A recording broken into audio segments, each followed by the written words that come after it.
حضرت عمر فاروق رضی اللہ تعالی عنہ. حضرت عمر معمولی شخص نہیں، معمولی آدمی نہیں.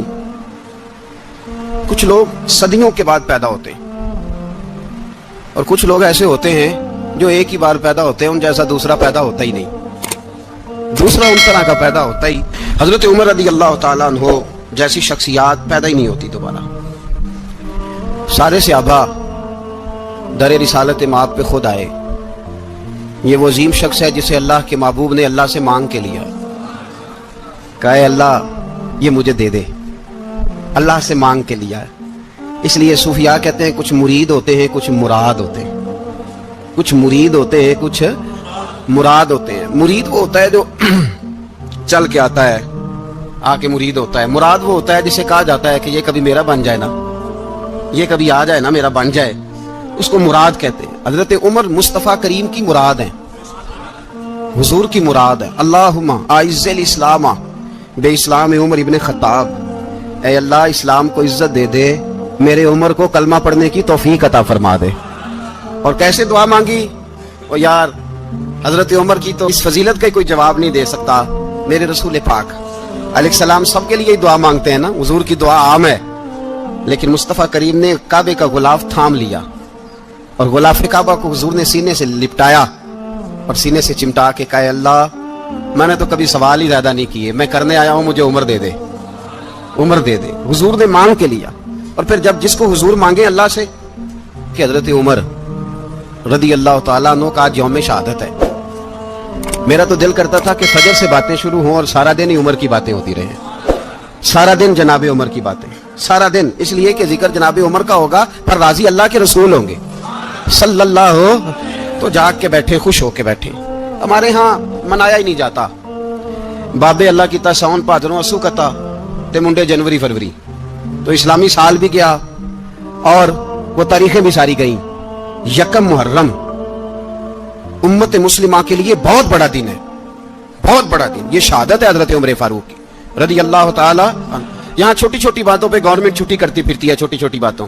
الیکشن ہو گیا تو چھٹی، فلاں جگہ پہ تھوڑا سا کسی نے خبر دے دی کہ کوئی پریشانی ہے تو چھٹی، فلاں جگہ یہ ہو گیا تو چھٹی. یہاں تک کہ فلاں وزیر صاحب فلاں علاقے میں آئیں گے تو سارے علاقے کو چھٹی. اور اب تو اس سے بڑا حال ہونے لگا ہے، اگر جن لوگوں کی سندھ میں حکومت ہے ان کے لیڈر کا دن آیا تو اس دن چھٹی، اور جن کی پنجاب میں حکومت ہے ان کا دن آیا تو چھٹی. ہمارا مطالبہ ہے حکومت پاکستان سے، اگر سر اٹھا کے جینا چاہتے ہو تو یکم محرم کو چھٹی کیا کرو. اگر سر اٹھا کے جینا چاہتے ہو تو یکم محرم کو چھٹی کرو جناب عمر کے دن. اور ملت کے جوانوں کو بتاؤ کہ اگر عزت کی زندگی جینا چاہتے ہو تو اس طرح جیو جس طرح فاروق اعظم جی کے گئے. عزت اور وقار کی زندگی، جمہوریت حضرت عمر سے سیکھنی پڑے گی. حکومت کرنے کے طریقے حضرت عمر سے. رعایا کو سیکھنا پڑے گا کہ امیر کس طرح بنایا جاتا ہے اور امیر کس طرح کے ہوتے ہیں. یہاں لوگ ہمیں یورپ کی مثالیں دیتے ہیں، لوگ یہاں ہمیں آ کر کے امریکہ کی مثالیں، انہیں کیا پتا حکومت کیا ہوتی ہے. وہ کہتے ہیں جی وہ سائیکل پہ جاتا ہے ان کا حکمران. میں نے کہا وہ سائیکل پہ جاتا ہے؟ میرے عمر فاروق مدینے سے مکے گئے تھے تو پیدل ہی حج کرنے چلے گئے، پیدل ہی. اور جناب عمر فاروق رضی اللہ تعالیٰ عنہ عید کی نماز پڑھانے گئے. عید کی نماز عمر خطبہ عید دینے گئے. اور اس زمانے میں کون سا غریب ہے جو ننگے پاؤں جاتا ہو؟ کون سا غریب ہے جو مسجد ننگے پاؤں جاتا ہو؟ لوگوں نے تو 3 قسم کی چپلیں رکھی ہوئی ہیں. ایک مسجد جانے کی علیحدہ ہے، گھر پہننے کی علیحدہ ہے، شادی بیاہ پہ جانے کی چپل علیحدہ ہے. حضرت عمر فاروق رضی اللہ تعالیٰ عنہ نکلے عید کا خطبہ دینے کے لیے تو بیوی سے کہنے لگے جوتا. اس نے کہا صاحب اتنی دفعہ ٹوٹا ہے اب گانٹھا نہیں جا سکتا، اتنی دفعہ ٹوٹا ہے کہ اب دوبارہ پیمند نہیں لگ سکتے. حضرت عمر کہنے لگے چل کوئی حرج نہیں ہے، بغیر جوتے کے ننگے پیر ہی چلتے ہیں، کوئی حرج نہیں. تو کہنے لگے لوگ کیا کہیں گے؟ فرمایا چپ کر. لوگ جس دن عمر نے یہ دیکھ لیا نا لوگ اس کے بارے میں کیا کہتے ہیں، اس دن عمر نہیں رہے گا. تو کہا پھر آپ کا نظریہ کیا ہے؟ فرمایا میرا نظریہ یہ ہے کہ رب رسول میرے بارے میں کیا کہتے ہیں. لوگوں کا کیا ہے؟ لوگ کل کسی کے بارے میں کچھ کہتے ہیں اور پرسوں کچھ کہتے ہیں. میرا نظریہ یہ ہے کہ رب رسول میرے بارے میں ننگے پیر عمر جا رہے ہیں. کون جی؟ میں بڑا ماڑا. اچھا جناب کیا غربت ہے؟ 10 قسم کے جوڑے لٹکے ہوئے ہیں کمرے میں اور پہننے کی فرصت نہیں. سویرے کیا پہننا ہے، شام کیا پہننا ہے، 15 سوٹ کٹھے استری ہو کے لانڈری والا بھیج رہا ہے. اور تو غریب ہے، تو بہت بڑا غریب ہے. اس لیے کہ غربت پیسوں کی وجہ سے نہیں ہوتی، غربت تو دل کی ہوتی ہے. تو واقعی بڑا غریب ہے اور تو غریب ہی رہے گا. امیر تو عمر فاروق تھے، عمر فاروق تھے جو ننگے پاؤں چلے گئے عید کی نماز پڑھانے، تو رستے میں جو ملا کہنے لگا عمر جوتا تو پہن لو. فرمایا تمہیں عمر کا جوتا نہ پہننے کا نقص تو نظر آیا ہے، کوئی حرج نہیں. اگر عمر کو کبھی بتانا ہوا تو وہ والا نقص بتانا جو عمر کی سیرت میں پیدا ہو، کردار میں پیدا ہو، وہ والا نقص بتانا. یہ چھوڑو جوتے آتے جاتے رہتے، ننگے پاؤں گئے، پاؤں دھوئے، نماز پڑھائی، لوٹ آئے. او بھائی یہاں تو ہمارا بناؤ سنگار اترنا، جتنی توجہ کپڑوں کی طرف ہے اتنی توجہ کبھی ہماری علم کی طرف ہوتی نا، جتنا ذوق شوق ہمارا بناؤ سنگار کی جانب ہے، اتنا بناؤ سنگار کبھی ہمارا اخلاقیات کی جانب ہوتا تو معاملات بڑی حد تک سنورے ہوئے ہوتے. حضرت سیدنا فاروق اعظم رضی اللہ تعالی اپنی زندگی کو ترتیب دیا. ایک دن بھی خلافت نہیں مانگی اللہ سے. حضرت عوف بن مالک اشجعی ایک صحابی ہیں. حضرت عوف بن مالک رضی اللہ تعالیٰ عنہ فرماتے ہیں کہ جناب ابو بکر صدیق کا زمانہ تھا تو میں نے خواب دیکھا. میں نے خواب میں جناب عمر کو دیکھا اور میں نے دیکھا کہ کوئی کہنے والا کہہ رہا ہے کہ عمر وہ ہے کہ اللہ کے رستے میں کوئی اسے جتنا مرضی برا بھلا کہے یہ پرواہ نہیں کرتا. کس کے رستے میں؟ بولے سارے. اس کا مطلب ہے اللہ کے رستے میں لوگ برا بھلا بھی. قرآن مجید نے کہا وَلَا يَخَافُونَ لَوْمَةَ لَائِمٍ. کچھ لوگ ایسے ہیں جو برا بھلا کہنے والوں کی پرواہ نہیں کرتے. آپ یقین کریں اگر پرواہ شروع ہو جائے نا تو دین کا کام ختم ہو جائے. نہ کوئی تقریر کرے، نہ کوئی تدریس کرے، نہ کوئی پیری مریدی کرے، ختم ہو جائے اگر باتوں کی پرواہ ہو. لیکن وہ پرواہ، حضرت عوف بن مالک اشجعی کہتے ہیں میں نے خواب میں دیکھا کہ عمر وہ ہے جو کسی کی پرواہ. اور دوسری بات میں نے یہ دیکھی کہ عمر خلیفہ بنے گا. اور تیسری بات میں نے خواب میں یہ دیکھی کہ عمر شہید بھی کیا جائے گا، عمر شہید بھی ہوگا. یہ میں نے 3 باتیں خواب میں دیکھی. فرماتے ہیں میں نے آ کے خواب حضرت ابو بکر صدیق کو سنائی. وہ خلیفہ تھے. وہ کہنے لگے ٹھہر جا، میں عمر کو بلاتا ہوں، اس کے سامنے دوبارہ سنانا. اس کے سامنے فرماتے ہیں میں نے بلایا حضرت عمر فاروق کو، آ کے بیٹھے. خواب شروع ہوا کہ ایک بات تو میں نے یہ دیکھی کہ آپ ملامت کرنے والے کی پرواہ نہیں کرتے. دوسرا آپ خلیفہ بنے کہ جناب عمر کہنے لگے چپ کر، ابو بکر کے سامنے ہی کہہ رہا ہے، چپ کر، خلیفہ کے سامنے ہی کہہ رہا ہے. تو ابو بکر صدیق کہنے لگے عمر اسے کہنے دو، مجھے لگتا ہے رب کی رضا یہی ہے کہ میرے بعد اگر مصطفیٰ کا منبر ملے تو عمر کو ملے. اسے کہنے دو. یار یہاں تو لوگ ڈینگے مارتے ہیں، یہاں تو لوگ دعوے کرتے ہیں میرے سامنے فلانے کو بھی بٹھاؤ، فلانے کو بھی بٹھاؤ، اس کو کیا پتا، اس کو کیا پتا. یہ تو بڑھ کے مارنے کا دور ہے. حضرت عمر رضی اللہ تعالیٰ عنہ کو تیسری بات کہی. حضرت عوف بن مالک نے کہا آپ شہید کیے جائیں گے، میں نے خواب دیکھی ہے. نیک لوگوں کے خواب بڑی حد تک سچے ہوتے ہیں. کہا میں نے خواب دیکھی ہے. تو حضرت عمر کہنے لگے شہید تو دلیر لوگ ہوتے ہیں، شہید تو دلیر، جسے سارا زمانہ دلیر کہہ رہا ہے وہ اپنے بارے میں کیا کہہ رہا ہے؟ کہتے ہیں شہید تو دلیر، میں تو کاہل سا آدمی ہوں، سست آدمی ہوں، میں تو اتنا کام ہی نہیں کرتا. تو یہ خواب تو نے جو دیکھا ہے نا پھر سے دیکھنا. تو ابو بکر صدیق فرمانے لگے عاجزی نہ کر، انکساری نہ کر، تو جو کہہ رہا ہے ٹھیک کہہ رہا ہے، لیکن مجھے سن کے شکر بھی ہوا ہے اور افسوس بھی ہوا ہے. افسوس اس بات کا کہ تیرے جیسا بطل عظیم چلا جائے گا، اور شکر اس بات کا کہ رب تجھے زندگی بھی اعزاز والی دے گا، اور شہادت کی موت دے کے اللہ تجھے موت بھی عزت والی عطا فرمائے گا. اللہ موت بھی تجھے عزت والی دے گا، تجھے کاہلوں جیسی موت اللہ. حضرت فاروق اعظم رضی اللہ. بھائی یہاں تو اس زمانے کا سب سے بڑا مسئلہ پروٹوکول ہے. لوگوں کو پتا ہوتا ہے کامل پیر ہے، کامل مرشد ہے، لوگ نہیں جاتے. میں کسی کا مرید ہو جاؤں میرا پروٹوکول کدھر گیا؟ پتا ہوتا ہے یہ کامل استاد ہے، میں اس کے پاس بیٹھوں گا تو میری تربیت کرے گا، لیکن لوگ شاگرد نہیں بنتے. میں کدھر گئی؟ یہ جو پروٹوکول کی مصیبت ہے نا، اس نے بڑے بڑے لوگ زیرو کر دیے، بڑے بڑے لوگ. اور یہ مت سمجھے کہ آپ کا وزیر اعظم پروٹوکول لیتا ہے یا آپ کا صدر پروٹوکول، وزراء، ایسی کوئی بات نہیں. ہم چھوٹے طبقے سے لے کر بڑے سارے پروٹوکول کے قائل ہیں. ہمارا تو داماد بھی کہتا ہے کہ مجھے پوچھا نہیں میں تمہارے گھر کیوں آؤں. ہمارا تو بھائی ہر شخص اعلان کرتا ہے پروٹوکول کا، فلانے نے عزت نہیں دی تو واپس آ جاؤ، فلانے نے سلوٹ نہیں کیا تو واپس آ جاؤ. لوگ جہاں سلوٹ کرنا چاہیے وہاں بھی سلوٹ کرانے کے قائل ہیں. پر حضرت عمر رضی اللہ تعالی، حضرت عمر کی سادگی اور پھر جناب عمر کی عاجزی، جب انسان اپنے اوپر سوار کر لیتا ہے نا، سوار کر لیتا ہے، میں بدکار پرانا خادم، کسے در ملی نٹ ہوئی، تے واصف یار نے نظر جو کی تھی تے واصف ہی. میں اکثر سوچتا ہوں حضور نے جہاں بھی کہا نا، فرمایا میرے بعد نبی ہوتے تو خطاب کے بیٹے عمر ہوتے. حضور نے فرمایا عمر جس رستے سے جاتا ہے شیطان وہ رستہ بدل جاتا ہے. نبی پاک صلی اللہ علیہ وسلم نے فرمایا میرا عمر وہ ہے کہ اس کی زبان پر حق جاری ہے. حضور علیہ الصلوۃ والسلام نے فرمایا 950 سال حضرت جبریل میرے عمر کی شان بیان کریں تو ان کی عظمت ختم نہیں ہوتی.